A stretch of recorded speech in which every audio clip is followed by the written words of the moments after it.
Isa na namang wishlist ng mga SB19 fans sa 18 ang malapit na magkatotoo dahil nagulat na lamang ang ilang fans na mayroong sariling mga Netflix accounts na mayroon ng coming soon ang pagtatag na documentary. Sa mga kuhang litrato ng ilang SB19 fan pages na nahagilap ng ating himpilan ngayong Miyerkules, July 23 na naka-schedule ang pag-release ng pagtatag na documentary sa Netflix Philippines. At gaya ng inaasahan, nagbunyi ang mga 18 sa nasabing development dahil halos isang taon na nilang hiniling sa P-Pop Kings na pagkatapos nilang gawin ang mga limited screening ng pagtatag na documentary ay maging available ito sa mga over-the-top digital streaming services katulad nga ng Netflix. Umabot pa nga sa top trending list ng X o kung tawagin dati ay Twitter sa Philippine lists ang SB19 pagtatag na documentary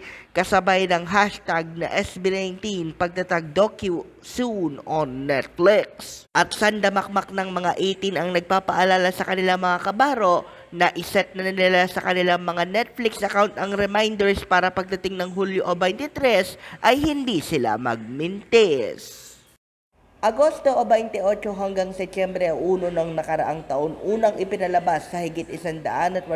sinehan bilang limited screening ang pagtatag na documentary ng SB19 na likha ng batikang dokumentarista na si Jed Regala at umiikot sa mga never before seen shots ng P-Pop Kings at kanilang mga production team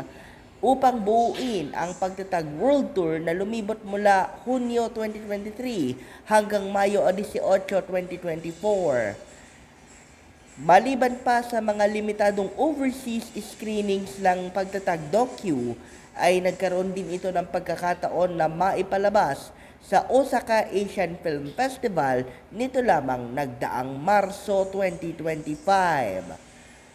Marami pa sa mga 18 ang nagwi-wish na kung sakaling carry ng kanilang mga pera ay makagawa ng Netflix account na premium upang mapanood nila sa kanilang mga tahanan ang pinagdaanan ng mahalima.